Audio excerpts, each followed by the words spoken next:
Hello, Hello. everybody. Welcome to another session of Ghostly Gab and Random Random thoughts. Thoughts. Our topic this evening, because it is spooky season, It is spooky it's season. spooky season. Officially. So, our topic this evening is like the top 10 scariest movies. Now, of course, this is unofficial because this is our top 10 Yeah. scariest movies, which may not be your top 10 scariest movies. May not even be Halloween related or It spooky related. may not be. Well, Well, it will be yeah, it'll be spooky. spooky related. It'll be spooky related. Um, I want to thank you all for watching, taking time out on your Friday night, because there's so much other stuff you could be doing besides hanging out with us, talking about scary movies.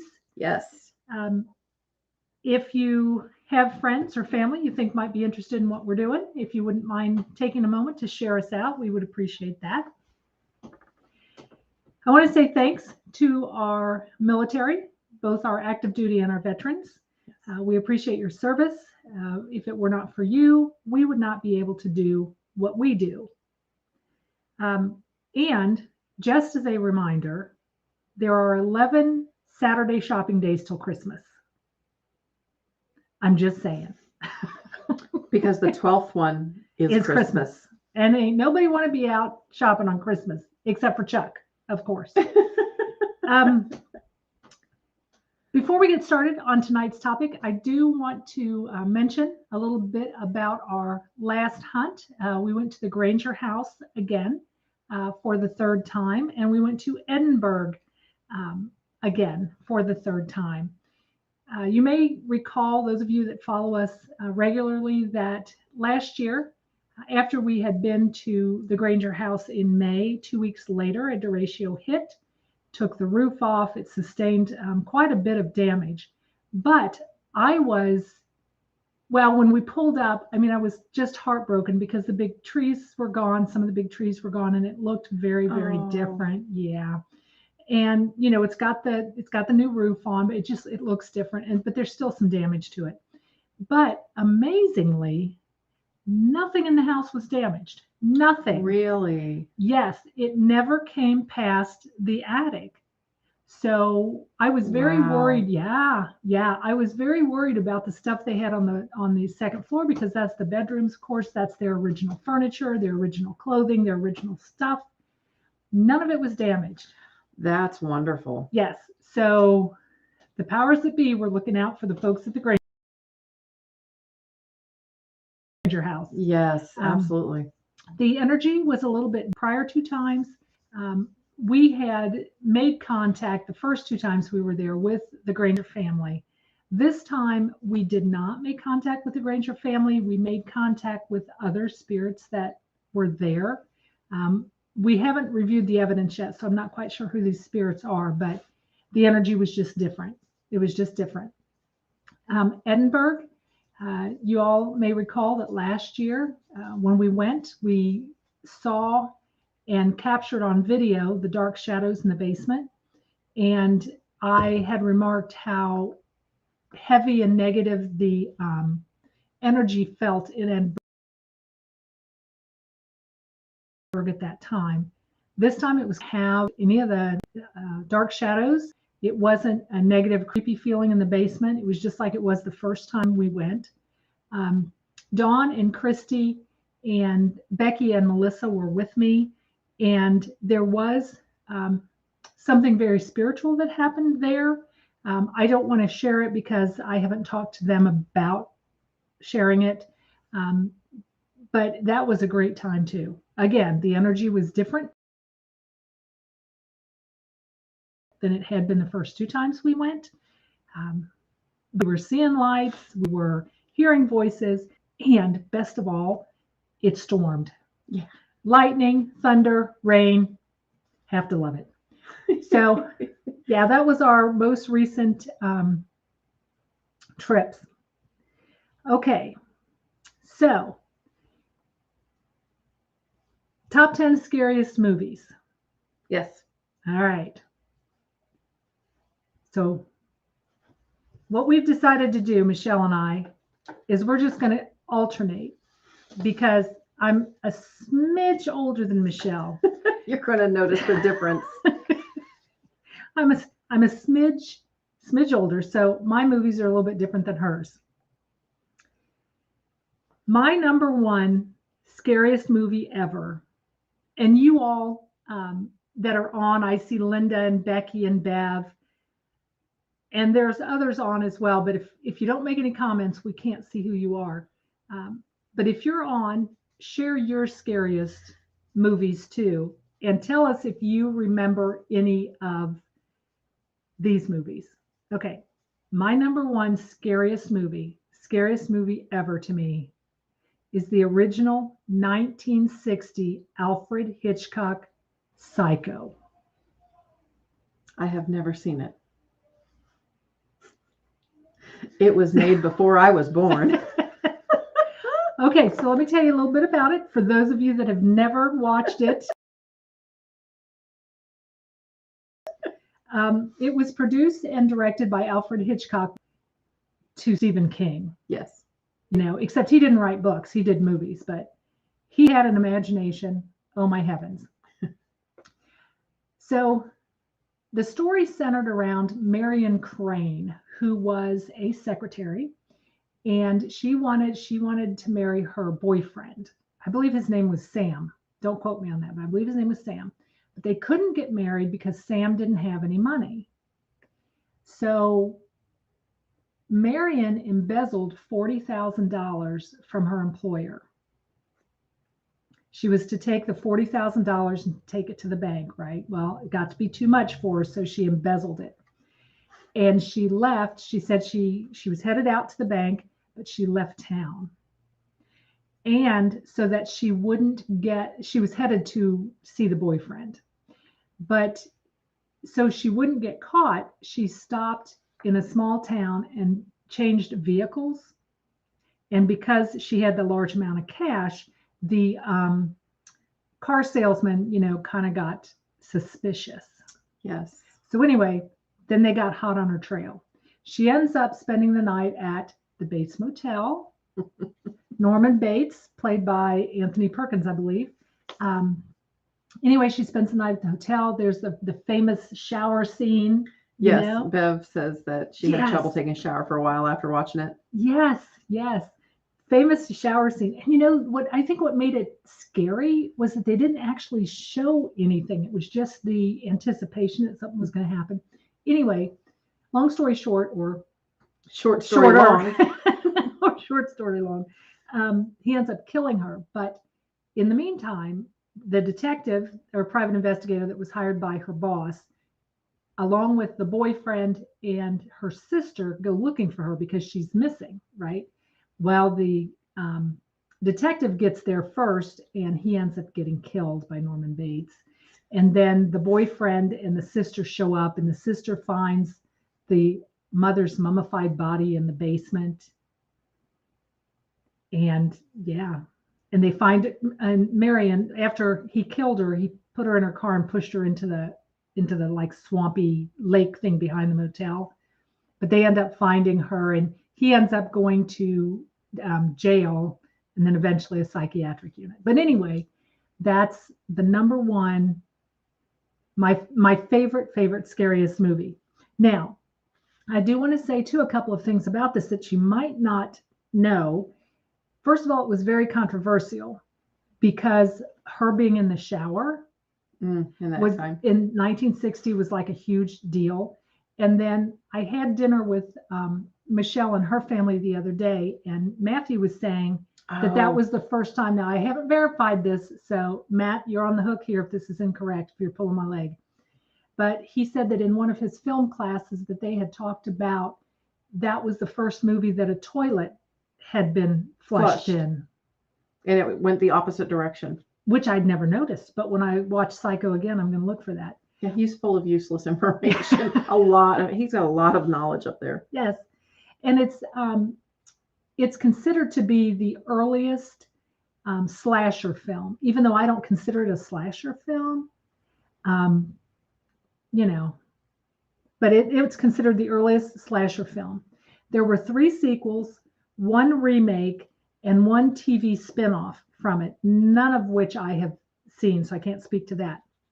but also in 1992, the Library of Congress deemed it culturally, historically, or aesthetically significant, and it has been preserved in the National Film Registry at the Library of Congress. Very cool. So there you go. Very cool. All right. I see Denver is on Alien, the Birds. Alien, they're two different movies. Oh, I started to say, I don't think I've seen Alien, the Birds. I have seen the Birds, which, boy, that's right up there too. Another Hitchcock. And the Alien is good because I remember that from. Is that where the thing came out the chest? Okay, I didn't. And I see was that. babysitting when I watched it next door at the house next door, and I had to go home. Pitch black, dark outside. I ran. No. I'll admit. And Heidi, yes, Exorcist was great. Was a great movie as well. Now, see, I went to see Exorcist, but I didn't see Exorcist because I was doing this all the time. So I didn't actually see it. All right. So what do you think? Well, I'm kind of looking at, and I was looking at my order because I really don't have an order, but, Linda, you made a good point about the music. And I think one of my favorite scary movies, and when we say scary movies, I have to preface that my list with when I saw them for the first time. So I think one of my more scary movies was Jaws. Oh, that was great. And again, why didn't you get out of the water when you heard the music, But again, when you see that big 15-foot fin coming at you, that should be your first clue. But like you were saying, they never showed Jaws until the end, which was not actually the intent of the movie. Their shark never worked properly. So until the end. I did not know that. Yes. But that was scary. And again, it was the music. The original Jaws, none of the later ones. Not the remakes, sequels. But yeah, so Jaws was probably one of my favorites because, you're always thinking when you go in the ocean, there are sharks out here. There's sharks out there. So, yeah. Okay. Well, number 2 on my list, I don't know how many of you remember this. I'm sure some of you do. Cujo, 3. Stephen King. It was based on a book by Stephen King. Mm-hmm. And I think what makes his stuff so darn scary is you can see that happening. Mm-hmm. I mean, it's not so far, well, some of it is far-fetched, but some of it's not so far-fetched that it couldn't happen. Yeah, right? And see, that's where I think where people that they talk about scary movies, I think of more psychological thrillers rather than like your slasher film. Psychological thrillers. Sorry. That's all right. That's all right. So for those of you who've not seen Cujo, I'll tell you a little bit about Cujo. The basic premise is that a mother and son are trapped at a farmhouse. They had taken their car there to get worked on, and they're trapped at a farmhouse by a Saint Bernard that has rabies. Okay, so that's the main storyline. But of course, there's sublines too, because the mother was having an affair with an old boyfriend. So the father, who was an ad executive, he had gone out of town. Of course he did. On Friday, when the mother took the car in, so nobody knew she was missing, right? Nobody knew that they were missing. And so anyway, they're stuck for a couple of days in this car. Yes, in the heat. Sorry, I thought of another movie. Did you think of another one? Yeah. So that's the basic premise. He's killed his owner, and he's killed the neighbor, and he's killed the police officer that came. And finally, the mother gets out because, of course, they're dehydrated. Her son is dying. They're in the heat. They've got the windows up. So she's going to the farmhouse to get him some aid. She ends up killing the dog. So that's the story of Cujo. And that's not so far-fetched. No. You've got large dogs. Yes. And I can see those large dogs like trapping me. Oh gosh, I can vouch for that. You know what I mean? The trapping. I've got small dogs. Sadie Grace is not going to trap you in your car. She's 7 pounds. She's not trapping anybody in a car. Your big mutts, though, could very easily do that. Be nice. Don't call them mutts. Well, they could. But now, for those of you who do know that you didn't know this, Cujo was actually played by 4 St. Bernards. Okay, they had 4 that played him. And they had several mechanical dogs that played in some of the scenes. And I thought this was interesting. They had a black lab Great Dane mix that they put in a St. Bernard costume that played some of the scenes. Oh. And for some of the stunt scenes, it was actually a stunt man in a St. Bernard costume. Now, I never noticed that in the film either. So the next time I see Cujo, I'm going to have to watch for those, you know. Is it a mechanical dog? Is it a Great Dane lab mix? What is it? So anyway, Cujo was mine. Well, and Bev, like you said, Pet Cemetery is kind of the same thing, and books are always better than the movies. And I actually had that one on my list, but since you mentioned it, I'm actually going to go with Poltergeist with Carol Ann and the white noise, on the TV. And there's so many things about that movie that, again, to a certain extent, some of that is like, well, who knows how many subdivisions are built on top of Old Cemetery. Of course, I'm sure a lot of you may already know this, but the movie has been kind of identified as being cursed because of so many of the actors and actresses. The scene at the very end where Mom is in the incomplete swimming pool with all the skeletons. The producers neglected to tell the actress that they were real skeletons and not fake. So there were some issues with that afterwards. It was actually cheaper to have real skeletons than to have anything made for that scene. So that's why they went with real skeletons. So one would wonder where they dug up these skeletons. No. Look at you being Look at me punny. go. Look at me. Look at me go. Look at me go. But yeah, so that they actually used real skeletons, and usually they were, I think they actually remember that. I don't remember where it was, but I knew at one point where they got them from, and it was all legal. Like it wasn't like they dug them up. Okay. I'm just saying. Okay, now who can forget The Shining? Have you never seen The Shining? I have not. Oh my God. 1980, that would explain it. 9. Based on another Stephen King book. And Stephen King's inspiration for the book was he and his wife actually went to the Stanley Hotel in Estes Park, Colorado. Yes. At the end of the season. So that's what his inspiration was. The story, of course, is Jack Torrance, played by Jack Nicholson, is an out of work writer, and he's a recovering alcoholic. He and his wife, Wendy, who's played by Shelley Duvall, and their son, Danny, he's going to be a caretaker at the end of the season, you know, through the off season at this hotel. And their son, Danny, is gifted with what they call the Shining. And it was the head chef at the resort is who actually noticed that Danny had this because he has it also. Oh. And what the Shining is, according to the chef, the way he explained it was psychic abilities that enable them to see the past history of the hotel, which was pretty gory and gruesome, apparently. Anyway, they become snowbound, and through the winter, Jack gets crazy because of all the supernatural things happening there in the hotel, and the spirits want him to kill his wife and his son. So the son telepathically sends an SOS to the chef, who is wherever he is. He went home, but anyway, he comes back, and he comes back to render aid, and he ends up getting killed by Jack Nicholson.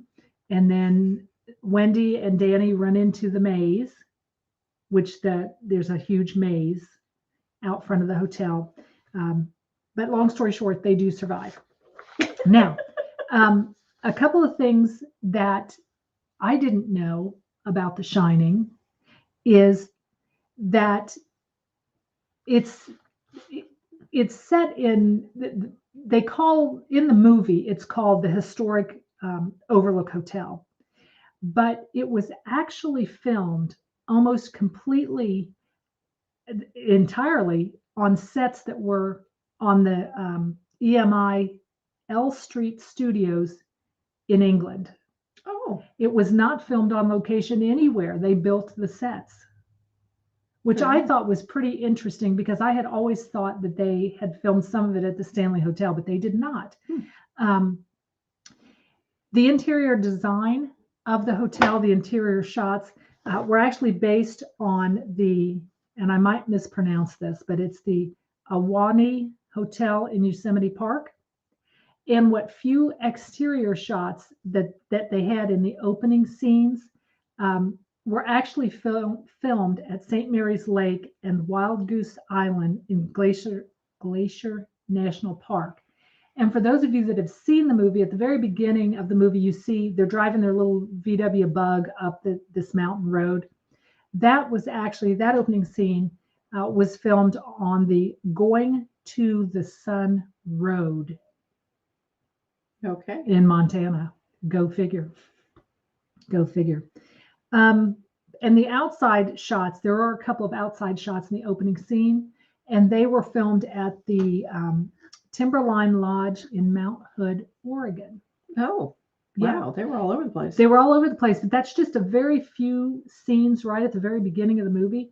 Otherwise, everything else was on a movie set in England. That's cool. Who knew that? Again, this is another film in 2018 that was selected for preservation in the National Film Registry by the Library of Congress. Huh. And the famous line, Bev and Becky, "Here's Johnny," that was actually an ad lib line that Jack Nicholson put in there because when he busted through the door, he wasn't supposed to say anything, but he did. And that's like the most iconic line of it all.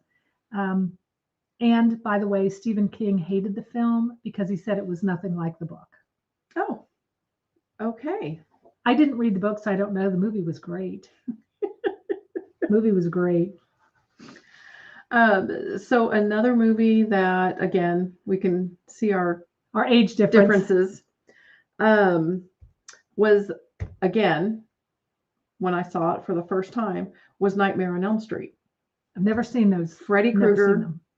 I got to be honest, we watched them with our kids and we were like, why did this scare us? This is so stupid. Oh my gosh, how terrible. But I think at the time it was, again, that all of these things happened when you thought you were safe sleeping and that things were so bad. And the gist of that one is supposedly, you've never seen, I know they made like 5,000 Freddy Krueger movies, but the first one was probably my favorite and was actually Johnny Depp's debut movie. Fun fact. He's really good looking. Oh, he is. I'm just going to say. He is very, very good looking man. But, he only came to you in your dreams, hence the Nightmare on Elm Street. And there's an Elm Street in every city, just about, if you think about it. And so who's to say it couldn't happen here? But essentially, he was supposedly, he killed a bunch of kids in the boiler room of the school. I think it was a school. It's been a minute since I watched it, but really, yeah, there was some blood and guts in it. Not as bad as some of the future ones, but I think the reason why it's on my list is because, again, he comes to you when you're sleeping, and that's when you kind of recoup and you're safe in your dreams. You're most vulnerable then. Yeah. And then all of a sudden, when she brings his hat out from the dream into real world, and then it's like, oh, shoot. Now what? So that's why it's on my list. But like I said, this is from the first time I watched it in the 80s when I was still in school. And it was just one of those that, looking back now, it's like, oh, really? It will not be in the National Film Registry. I'll just say that right here. You don't think it's in the Library of Congress? No. Didn't make it? No, I don't think that would Didn't make it. No. So, but it was a fun movie at the time. And Yeah, Scary. now my kids did. They watched them and Chuck did. I just never did. I never did. 1976. I know you probably weren't even born yet. My sister was born that year. Great. I'm old enough to remember this film, The Omen. I have seen that one with Damien. Isn't that scary? That was a good movie. That's scary. So the premise of that is that this woman has a child and the child dies like immediately. So her husband, the priest comes to him and says, hey, we've got an infant. The mother just died. So why don't you take it? We'll bury your son. Nobody needs to be the wiser. So the wife didn't know, right, that the husband had made the switch.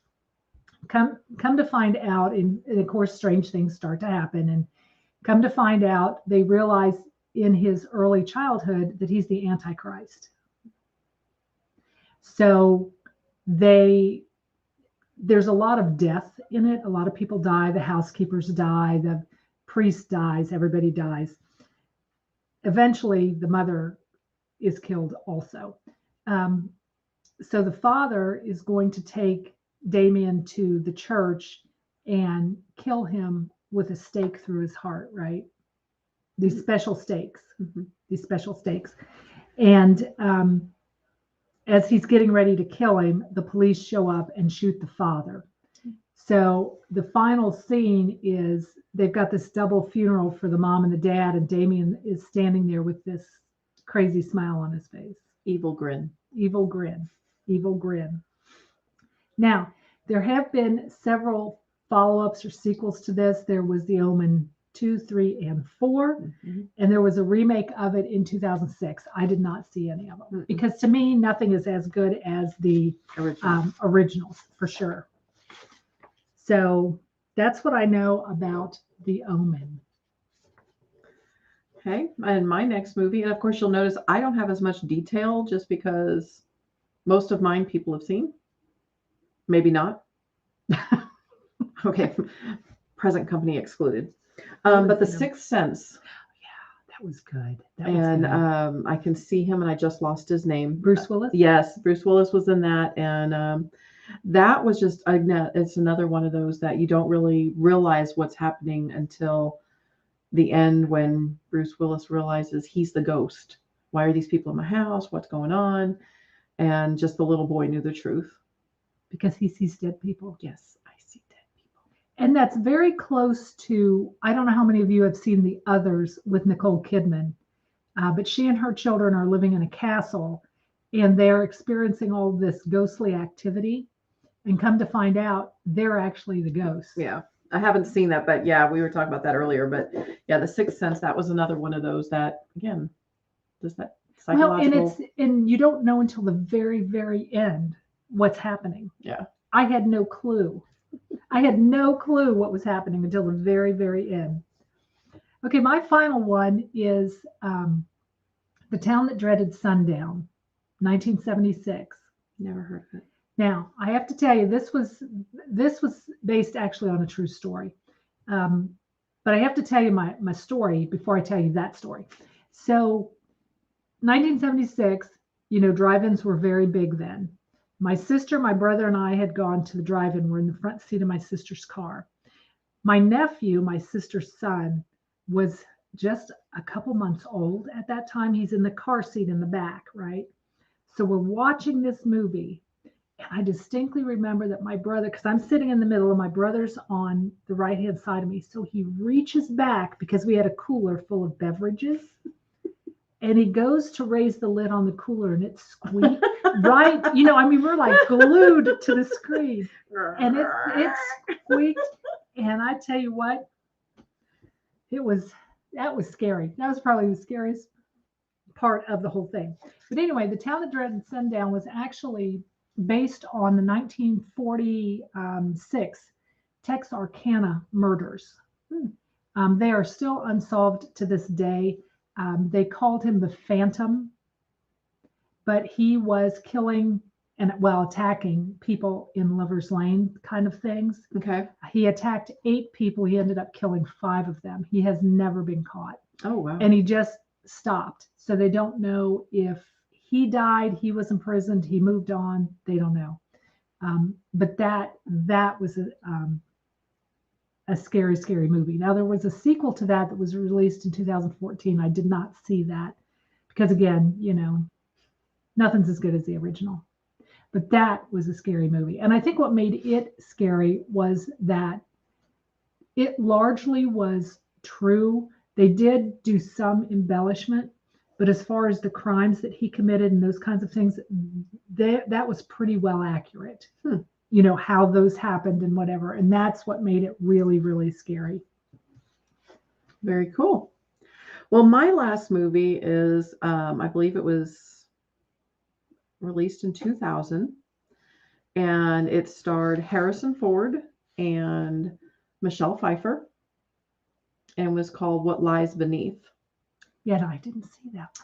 And I'll be honest, I had to look it back up because I just remember that movie creeping me out so much because of the final scene. Again, it kind of goes to it strings you along. But the gist of it is Harrison Ford and Michelle Pfeiffer are married, and Harrison Ford had an affair. And when they moved into this house, Michelle Pfeiffer kept seeing this young woman. And he kept telling her she's just imagining things, this and that. Well, on and on and on. And somehow and I just remember the bathtub scene is when she was taking a bath. Michelle Pfeiffer was when she'd see it, or she'd start imagining things. And I feel bad, and I apologize. This is not a very good synopsis, but I just remember that final bathtub scene made me jump, made the spouse jump because we weren't expecting it. And so it was just like, oh, and that has always stuck with me. But I can't tell you what made us jump, just something about the water, because it was finally seeing what was just below the surface. What lies and beneath. that double meaning of what's really happening and what's just below what people don't really see. So those were my 5 movies. There are a ton others. Oh, there's a ton others. And Bev, I see you mentioned Children of the Corn. Now that was a scary movie too. And Debbie and I almost lived that movie when we were coming out to Ohio. You will remember that took us forever to get there. And we ended up being routed through some That was when roads. Your adventure was. Yeah, that's when we were on an adventure. I swear to God, it was like Children of the Corn. And that's what Debbie kept saying as it got later and later, and we're on this narrow road with the corn stalks on each side. She's like, Children of the Corn, Children of the Corn. So that's what we were thinking the whole time. Okay, 2 more that I want to mention just because.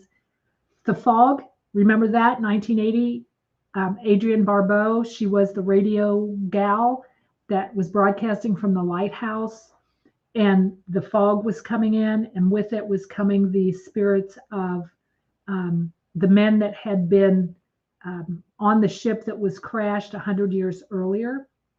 And the ship was intentionally wrecked because the people that were, the man that was trying to build that town realized that there was a leper on the ship, and he didn't want that. So he intentionally sunk the ship and killed everybody on it. So fast forward 100 years, the little town's getting ready to celebrate its 100-year anniversary, and the fog rolls in, and these ghosts are coming to get revenge. So that was pretty cool. And then the same year, it was The Mist, which was another Stephen King book made into a movie about a little fictional town called Bridgeton, I believe Bridgeton, Maine. And there's a storm and the power goes out. So the next day, all these people are gathering at the grocery store because, they lost all their food and everything because the power went out. And all of a sudden, the mist starts rolling in, and there's something in the mist. There are creatures in the mist. So. And they also remade that movie, which they did a good job when they remade it as well. Because I haven't seen the remake. Yeah, it's another interesting ending. Well, I'm just going to say they're remaking the movies because there's nothing like, just like you said, Beth, nothing like the old movies. People don't have imaginations like that now. Mm-hmm. That's why they're remaking all the old classics. Oh, I agree. So anyway, that's our scary movies. If you all want to tell us what yours are, I've seen some of you guys pop them up in there. And while we're doing that, I'd like to share with you our social media, if Michelle will get that ready, I will. because, we are all over social media. Hold, please. Gotta get my brain working. Get her brain working there. There you go. All right. So, of course, justsayBoo.com is our website. That's where I post our evidence, the majority of it. I have also started on that blog post because sometimes there's a whole lot more to the story than I put in just the investigation piece. So I've started a blog section on there. So for those of you that want to know the rest of the story, which you're too young to know that too, that's Paul Harvey. No, I know that phrase. You know that phrase, I do. the rest of the story. You can find it on our blog section at justsayBoo.com. Of course, we're on Facebook. YouTube, Midwest Ghost Hunters. Midwest Ghost Hunters on Instagram and Library, and MeWe for those of you that are on a different social media platform. And then I would like to also share with you, for those of you that have been asking, we do have a spread shop now so that we can sell shirts, because you all have been asking for Just Say Boo shirts. You can find it. There's a link there. You can just search midwestghosthunters.myspreadshop.com. And we have shirts, we have ball caps, we have hoodies, a large variety of items. So yes. I'm going to leave that up there for just a moment for you all to take that down. And we'll put the link in the chat also. Of course, Michelle will put it in the chat because she can do that. I can't do that. But anyway, for those of you that have been asking for shirts and want to support the team, that's a way that you can do that. As far as what we have upcoming, we are going to go next weekend to the Munson Homestead. And we visit with the Munsons, with Carol, every year. It's her family farm. And she does not live there. Her home is actually across the street, but they maintain the home and, they keep it up even though it's been vacant for years, built in 1906, because her family, her ancestors are there. We always have good interaction with spirits at her place. And I fully expect that we will again this year. It's almost like an annual family reunion when we go. So yeah, we'll let you know what comes of that, because she doesn't mind us sharing her information. Like I said, she doesn't live there. She lives across the street. And it's pretty isolated. So if anybody goes to try to sneak in there on their own. Yeah, she's on a hill, so. Yeah, you're not going to be able to do it. So don't even try it. Don't even try it. And I think that's it. That's our last hunt for 2021 so far. Again, we've got feelers out for the Brumley Castle. Mm-hmm. When Steve and Judy come back up here from Arkansas, we're going to hunt that. That's about 30 minutes from us. That'll be a last minute thing though, because, I told them they don't need to make a special trip up here because we're so close to that. Right. I am looking at the 2022 schedule. And I think what we're going to do something a little different this year. We're going to stay a little bit closer to home, because we traveled quite a bit last year, and the last few years we've traveled quite a bit. So we're going to stick around Iowa, Nebraska, Kansas, Oklahoma, Missouri, our home state. So if any of you know any places that we need to check out in those states, let us know. Mm-hmm. And yeah, I think that's it. Anything else? Can't think of a thing. All right. Candy corn or chocolate bar? Oh my God. Folks, I love my chocolate bars. I love my Hershey bars, but I do love me some candy corn too. Only one. Chocolate. Okay, so that wasn't too much of a lightning round. Okay. Because that's a tough one, because I love my chocolate, but man, candy corn at Halloween, that's it. That's it for sure.